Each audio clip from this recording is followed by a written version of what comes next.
There are only a few days left to join the Business Edit Group coaching program before prices increase on January 1st.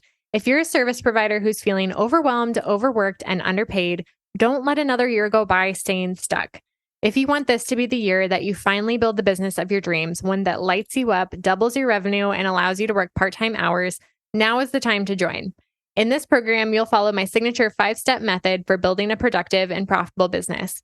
You'll get business minimalist strategy, marketing systems, and productivity roadmaps that are simple to understand and easy to implement, plus 12 months of weekly coaching to help you overcome any road bump that comes up along the way.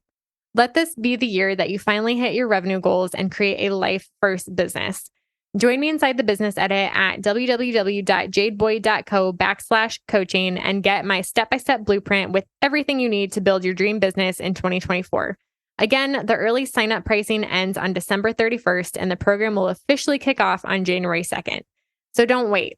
If this sounds appealing to you, but you're not sure if it's the right fit, feel free to DM me on Instagram and we can chat. My only goal here is to help you make the right decision for you and your business. And you can find me on Instagram at jadeboyd.co. Now back to the show. I think the difference between ultimate bucket lists that usually include things like skydiving or hiking rim to rim at the Grand Canyon, like big things that take a lot of time to plan and prepare for, or are expensive, or just like crazy experiences, that does not have to be the case in your seasonal bucket list. Welcome to the Business Minimalist Podcast, a podcast about redefining productivity for the modern woman in business and finding ways to work smarter, not harder, in business and life. I'm your host, Jade Boyd. I'm an MBA business minimalist and productivity coach who helps overwhelmed business owners simplify and scale their service-based businesses with strategy and systems. On this podcast, we'll explore simple ways to earn more while working less. If you're ready to scale your business, bring order to chaos, ditch the busy work, and make space for what really matters, you come to the right place. Welcome to the Business Minimalist Podcast. So at the time this episode goes live, it will be late August. And even at the time of recording this, it's early August. We're still starting to get ready for fall and the back to school season. And fall is my absolute favorite season for so many reasons. And it's also just a season of routine and reflection and winding down, which is why I thought it would be the perfect season to introduce this concept of doing a seasonal bucket list. So what is a seasonal bucket list? You've probably heard of bucket lists in general and maybe even started making one for yourself. It's basically just a list of experiences or goals that you want to check off your list before you quote unquote kick the bucket. And usually these are the types of experiences or goals that you wouldn't regularly prioritize in your life or in your schedule unless you make an intentional effort to schedule them in and pay attention and focus on accomplishing those things. And by creating a bucket list, it can just help you be more motivated and more inspired to start living your life fully and experiencing your life, experiencing new things, taking some rest, getting out of your day-to-day routine, and taking advantage of the time that you do have here on Earth. And in other words, they can also just inspire you to live more intentionally and to focus on the things that really matter to you. So a couple of years ago, I decided to take this concept to the next level by creating a seasonal bucket list for myself. And in the Midwest, where I live, I'm in Iowa, it's very seasonal, and each season has very specific activities and unique opportunities to experience the city and the state that I live in. And so water parks are going to close for the summer. The pumpkin patch is going to get picked over and die. The snow is going to melt eventually. The flowers will stop blooming. And honestly, I was sick of entering each new season with a ton of excitement and then looking back on that season and realizing that I didn't actually experience or enjoy the things that I wanted to do during that season.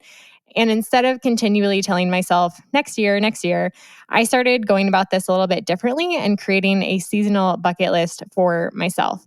And in this episode, I'm going to share with you my process. It's very simple for creating a seasonal bucket list so you can lean into fall and the next season, if you're listening to this episode in the future, a little bit more intentionally. And there's also a free download for this episode in the show notes.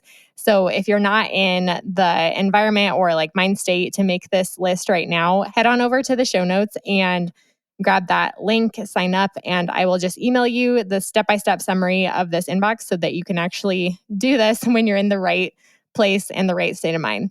So there's really only 2 steps to this process. Like I said, I promise this is super simple, but has a huge impact on how much enjoyment you're going to get out of this next season. And the first step is just to brainstorm different ideas. There's many different categories here. I'm going to list out a few, but there's going to be a few more in that PDF download. So again, go ahead and download that so you can do this brainstorm more in depth.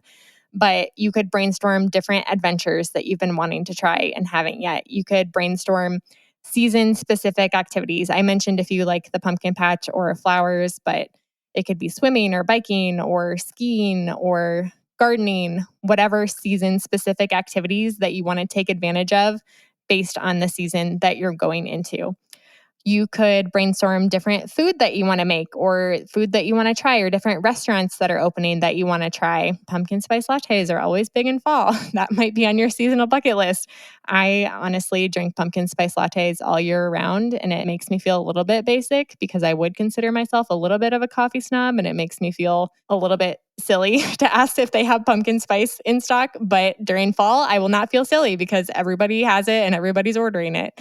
Or during the summer, like watermelon or getting the pink drink at Starbucks, whatever that might be. You could brainstorm different travel ideas that you want to prioritize for that season. It might be something off of your actual lifelong bucket list that you want to do during that season. It could be learning a new skill that you've wanted to try for a long time and have never found the time or energy to get that started or to like prioritize that on your calendar. You could brainstorm different events that are happening within your community or the surrounding cities or within your state entirely. Like what events are happening during that season. During summer, it's fair season in a lot of different counties, and your state is probably doing a fair. When is the last time that you went to that? For me, I know it's been a while, but there might be other concerts or festivals or city events that you might want to put on your calendar and prioritize during that season. You could also, if you're into movies, look up what movies are coming out that season. I want to say fall because I'm thinking just about fall and the movies that are coming out. But you could just look at over the next few months what movies are going to be in theaters. Are there any that you're super excited to see? Could you schedule that into your calendar? Different books that are coming out. Now that I've gotten a lot more into reading, I've been paying attention of when authors' next books are coming out. And so I have started putting a lot of those things on my calendar already. I hate it when I get into a series and read 2 books, and then after reading 2 books, I'm like, oh, the third one doesn't come out until next year. That's my worst feeling and something that I'm trying to not do because it's happened more than once to me and I have a terrible memory. So I end up like rereading the entire series. But when that does happen, I obviously put the launch date for that book on my calendar. Or if I find a book that's really good and I just love the author, I will look up their future books if they have books coming out within the next year and put those dates on my calendar too, even if they're not in a series. So there might be books that you want to buy or just books that have been on your shelf that you've wanted to read for a long time. And the other really big one here is holidays. Each season has unique holidays and celebrations and rhythms and routines and ways to really lean into the celebration for those holidays too. And all year round, I'm sure there's different holidays that you could lean into and do something fun and intentional and meaningful for you and your family and just for your own rest and enjoyment. So I hope that this quick brainstorm has given you some ideas. Again, go to the show notes to get the longer list of ideas. And then the second step is to pick a reasonable amount of activities or bucket list items for that season, depending on how much you have going on, how much free time you really have. I chose 5 for fall because 5 seems really realistic and intentional and doable for the season that we're going to have coming up and based on all the things that are already on our calendar. So I chose 5 things for fall. Depending on the season and how busy you are, you might choose more or less. Just make sure that it's a reasonable amount. And once you have your short list of bucket list items, you're going to put them in your calendar. Step 3 is to schedule them because things that are scheduled get done and it's totally okay. I just want to remind you, if you schedule in a day to go to the pumpkin patch and somebody asks you for a favor that day or someone invites you to a party or an event, it's okay to say that you already have plans because if you put something on your calendar and commit to it, even if it's just for yourself or even if it's just for your immediate family or even if it's like a date night, you can still commit to that thing and tell other people that you're busy. So put it on your calendar, prioritize it, and try to say no to other things that come up in order to actually live this season in the way that you want to and experience the exciting things that you want to enjoy that, again, may only be for that season. So if you're curious about what is on my fall bucket list, I'll share my 5 things with you in case this jogs any additional ideas if you're listening to this in live time and want to think about planning ahead for fall. Here are my 5 things that I'm putting in my calendar and scheduling, and you can check in with me in November, December to ask if I completed these things. Again, going back to last week's episode on accountability, I give you permission to hold me accountable to this. So here are my 5 things. The first thing is to make an apple pie from scratch. I feel like I'm too old to have never made an apple pie from scratch, and it just sounds like fun. I think the older I'm getting, the more I'm enjoying cooking and baking. I definitely enjoy cooking more than baking, but I would love to go to Wilson's Apple Orchard, which is an orchard near where we live, and pick apples from, I don't know if I can say pick apples from scratch, pick apples myself and make an apple pie from scratch. So that is on my list.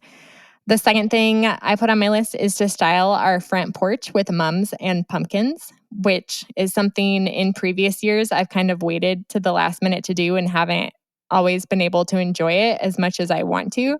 And so I want to be more intentional this year of scheduling that in earlier so that I can enjoy that for a longer season of time. The third thing is to throw a fall-themed bonfire party. We've done this, I can't remember if we did this last year or 2 years ago, but we had like a fall party with apple cider donuts and apple cider drinks. We made like apple cider whiskey. You can mix it with or without, and then like s'mores and a bonfire. And that was a lot of fun. And I was thinking maybe this year we could do like a soup contest or something like that for fall. But anyway, throwing a fall-themed party to enjoy our house and our yard because we don't do it as much as we should. My fourth thing, so we've lived in our current house for 4 years and we have still not gone to an Iowa Hawkeye football game, which in Iowa City where we live, Hawkeye football is kind of a big thing every fall. And we live close enough to the stadium where we could walk. 70,000 people come every home game into our neighborhood and go to these games. And it's pretty embarrassing that we have not made a priority to actually go and experience that when we're just like so close to the stadium. So either go tailgating or go to a game or have people over for tailgating and watching the football game. That's on my bucket list for this fall. And then the last thing is to plan a trip to Salt Lake City. It's a place that we've wanted to visit for a while, and we haven't taken a trip since April, so we'll be due this fall to go somewhere. I'm not sure what that's going to look like. We'd love to see like Zion and Bryce Canyon, which is a little bit of a drive, but planning that trip out for sometime this fall is on my fall bucket list. And know that your bucket list doesn't have to be extreme. It doesn't have to be expensive. It doesn't have to be extravagant. It can be small things that just help you lean into that season and enjoy it and be present and live a little bit more intentionally and take advantage of the opportunities and the experiences that you want to be able to take advantage of during that season. And so some things on my list might seem like a lot of work, like throwing a huge party. And that might not be on your bucket list, and that's totally okay. I think the difference between ultimate bucket lists that usually include things like skydiving or hiking rim to rim at the Grand Canyon, like big things that take a lot of time to plan and prepare for, or are expensive, or are just like crazy experiences. That does not have to be the case in your seasonal bucket list. It can just be small moments of intention that you're making sure you prioritize on your calendar. So I hope you take the time to brainstorm and pick a reasonable number of things and put them on your calendar for the next season that you're going into. And again, if you want a little bit of help to prompt some ideas and some brainstorming around the next season that you're entering, go ahead and go to the show notes and download that seasonal bucket list guide today. And so until next time, I hope you take what you learned and get 1% better this week. Thank you so much for tuning into another episode of the Business Minimalist Podcast. If you enjoyed today's episode, I'd be so grateful if you'd rate and review it on iTunes, Spotify, or wherever you're listening today. Your rating and review will help more small business owners discover helpful episodes each week. And don't forget to check out the show notes for the tools and resources mentioned in today's episode, because good ideas don't grow businesses. Action does. And if you want more business minimalist tips and resources, head on over to Instagram and follow me at jadeboyd.co. I'd love to hear what you took away from today's episode.